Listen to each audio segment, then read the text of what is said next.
Kalian sangat menyesal. Mereka akan menjalani hukuman mati di tiang gantungan di alun-alun.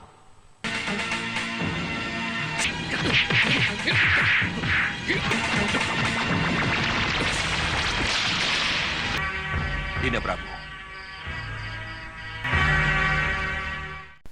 Seperti yang telah diceritakan di episode sebelumnya, bahwa Angling Dharma telah memutuskan untuk mengangkat Singamaruta menjadi Patih Malwapati, menggantikan Patih Batik Madrim yang telah dianggapnya melakukan sebuah kesalahan besar yang tidak dapat dimaafkan. Sang permaisuri Malwapati pun menjadi kaget bukan main mendengar kabar tersebut. Ia pun merasa ada yang janggal karena Prabu Angling Dharma belum menemuinya sama sekali sejak kepulangannya. Padahal biasanya sang Prabu langsung menemuinya di kaputren istana apabila telah pulang dari tugas ataupun pengembaraan. Apa? Kanda Batik Madrim diganti oleh Paman Singamaruta? Iya, itulah yang terjadi, Dinda Ratu. Tidak mungkin. Sementara itu, Patih Batik Madrim yang sedang dalam perjalanan ke Paras Gempal pun tiba di tengah hutan yang cukup lebat. Tiba-tiba, Batik Madrim pun merasakan ada hal yang aneh karena ia mendengar suara siulan yang biasanya digunakan sebagai simbol oleh para komplotan ataupun perampok jika ada mangsa yang masuk di kawasan mereka. Benar saja, di hadapan mereka kini telah bermunculan segerombolan orang tak dikenal yang mirip dengan kawanan perampok. Kemudian Batik Madrim pun langsung melompat dari kudanya dan langsung menyerang ketua pimpinan gerombolan tersebut. Dan dengan sekali gebrak, orang tersebut pun langsung terpental dan tersungkur karena hantaman pukulan Patih Batik Madrim.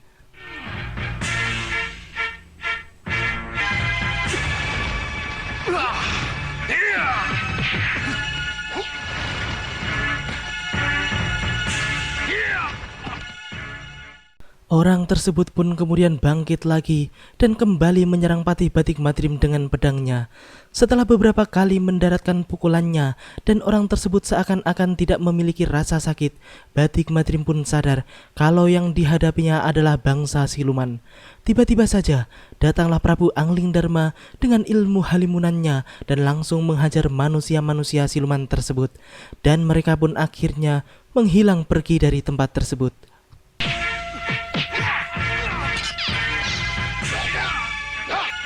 Rupanya mereka siluman. Dinda Prabu.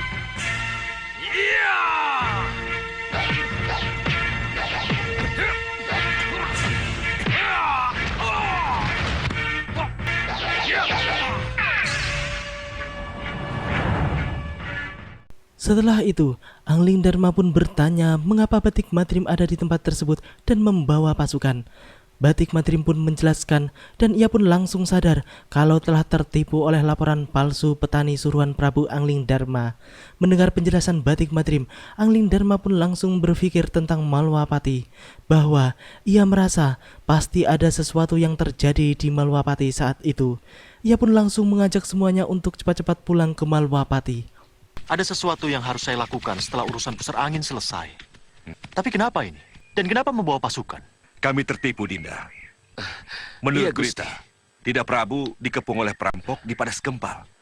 Tapi ternyata... Wah, ada sesuatu di Malwapati. Mari kita kembali. Ayo, cepat. Di Malwapati, Bini Sepuh Rikmaseta yang sedang makan bersama keluarganya pun tiba-tiba ditangkap dengan paksa oleh para prajurit Malwapati. Kemudian ia pun diseret ke Kedaton Malwapati untuk dihadapkan kepada Prabu Angling Dharma. Ia pun sama sekali tidak mengetahui kesalahannya sehingga bisa ditangkap dan diperlakukan seperti pemberontak. Tidak hanya Rikmaseta saja, namun ada beberapa petinggi negara lainnya yang juga ditangkap karena dianggap menentang kebijaksanaan sang Prabu. Apa salahku?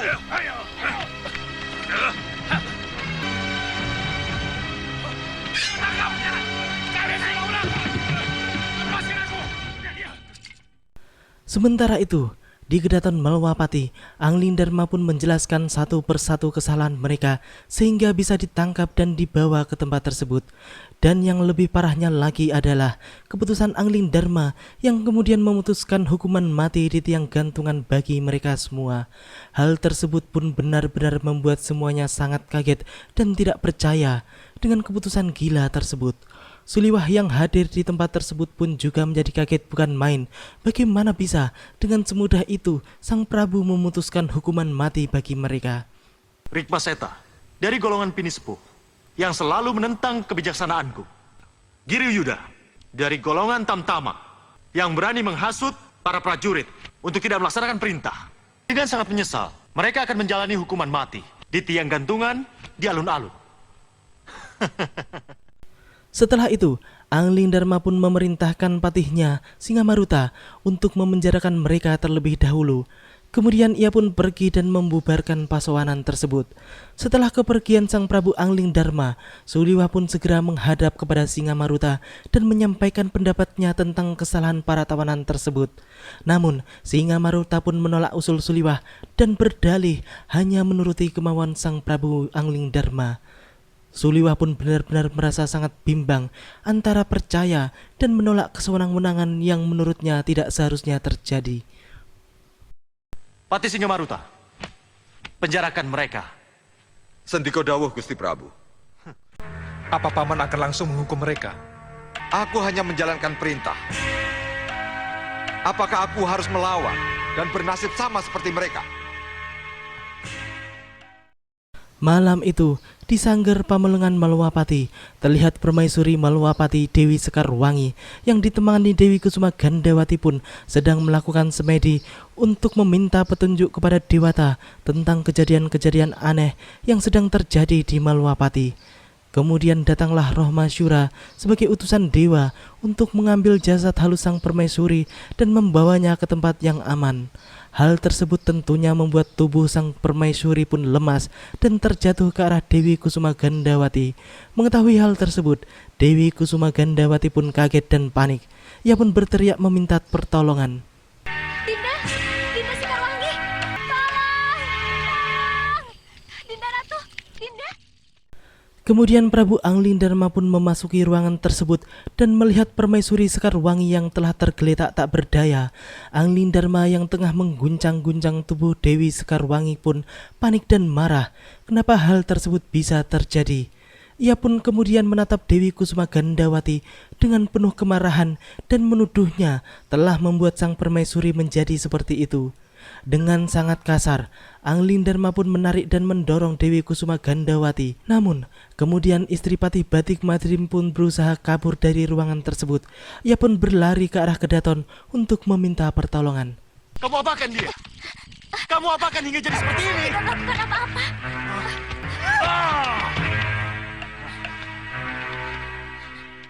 Belum juga menemui orang yang bisa menolongnya, tiba-tiba saja berdatangan para prajurit yang berusaha menangkapnya. Ia pun sama sekali tidak mengerti apa kesalahannya. Namun, Suliwah pun mendadak muncul di tempat tersebut dan menanyakan apa yang telah terjadi pada mereka. Para prajurit tersebut pun mengaku bahwa mereka diutus oleh sang Prabu untuk menangkap Dewi Kusuma Gandawati. Kemudian Singamaruta pun juga hadir di tempat tersebut dan membenarkan kata-kata prajurit tersebut. Karena Prabu Angling Dharma sendiri yang memerintahkan mereka. Suliwah pun membantah omongan Singamaruta dan merasa ada yang tidak beres dan harus ditanganinya. Yang bicara itu Prabu Angling Dharma sendiri. Haruskah kita ragukan tuduhannya? Akhir-akhir ini saya sangat bimbang dengan segala kebijaksanaan Gusti Prabu. Belum selesai Suliwah berbicara, tiba-tiba Prabu Angling Dharma dengan kemarahan yang memuncak pun menghampirinya dan sang Prabu pun mengusir Suliwah dari Malwapati karena selalu menentang kehendaknya. Suliwah pun telah bersiap untuk menghadapi segala kemungkinan yang akan terjadi. Namun, Senopati Dharmayuda pun tiba-tiba menghampiri Suliwah dan memberitahukan bahwa yang ada di hadapannya adalah Prabu Angling Dharma palsu. Kalau kamu masih saja tidak sependapat denganku, silakan pergi dari Malwapati. Prajurit!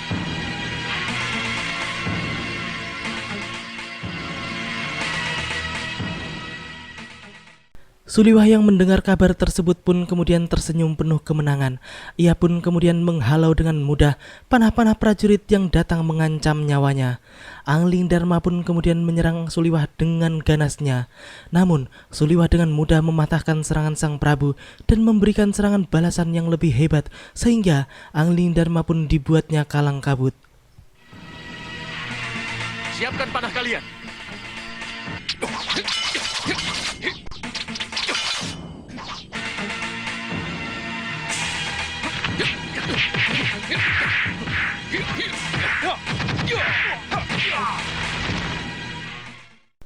Merasa kalah dalam adu kanuragan, Angling Dharma pun segera mematek ajian kadikjayaannya.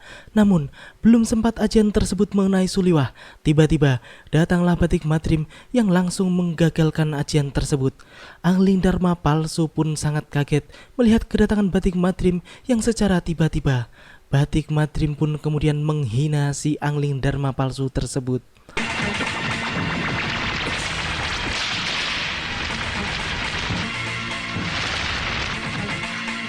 Kaget dengan kepulanganku? Hah? Batik Madrim, kukira... Kamu kira Batik Madrim sudah mati oleh penyerang-penyerang gelapmu itu? Hah? Batik Madrim masih hidup. Juga junjunganku Gusti Prabu Angling Dharma. Kemudian Batik Madrim pun memanggil Prabu Angling Dharma yang asli, yang membuat semuanya terkejut karena saat ini ada dua sosok Prabu Angling Dharma di tempat tersebut. Angling Dharma pun kemudian dengan ketenangannya mengancam akan membuka siapa sebenarnya yang berada di balik sosok palsunya tersebut. Angling Dharma palsu pun dengan nekat menantang Angling Dharma yang asli. Mendengar semua itu, sang Prabu pun langsung rogoh sukmo dan langsung menghantam Angling Dharma palsu hingga terlempar dan terjerambab. Dinda Prabu, Kanda. Singa Maruta, kenapa diam saja? Hancurkan mereka! Hei, di sana. Haruskah kutunjukkan kepada mereka siapa kamu ini sebenarnya? Mari kita tunjukkan siapa yang paling kuat di antara kita.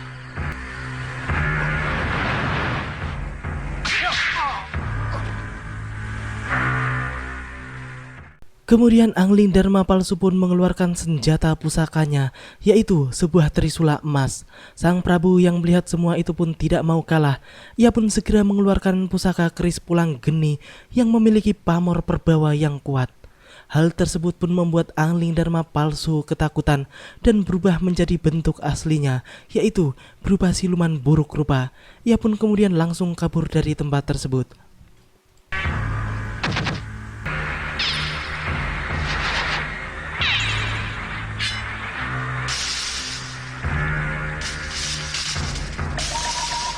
keris pulang.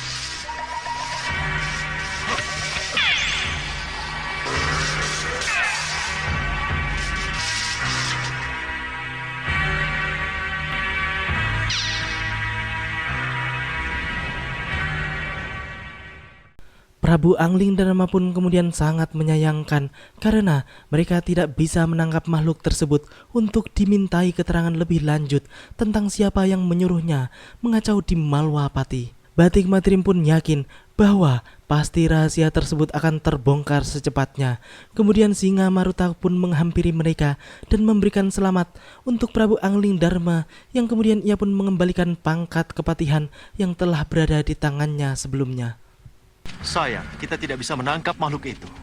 Kita harus sabar, Dinda. Pada saatnya nanti, rahasia ini pasti akan terbongkar. Selamat datang, Ananda Prabu. Saya cabut dan saya kembalikan pangkat kepatihan ini kepada Ananda Prabu. Hampir saja Pamanda sesat. Ini semua sihir, Paman. Kuharap Paman tidak pernah berpikir untuk bekerja sama dengan penyihir. Tidak. Tidak, Ananda Prabu. Tidak.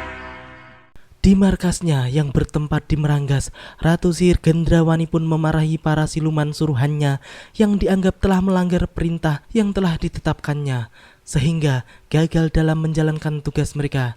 Kemudian Gendrawani pun menghukum para siluman tersebut. Sihir apapun yang aku bekalkan padamu tidak akan mempan.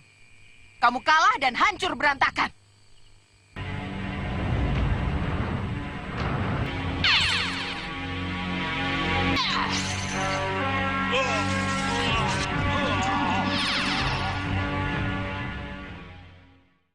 Demikianlah akhir dari episode ini. Nantikan kelanjutan kisahnya di episode yang akan datang. Terima kasih bagi teman-teman semua yang udah mau nonton. Jangan lupa subscribe dan share, nyalakan notifnya juga. Wassalamualaikum warahmatullahi wabarakatuh dan salam anak 90-an.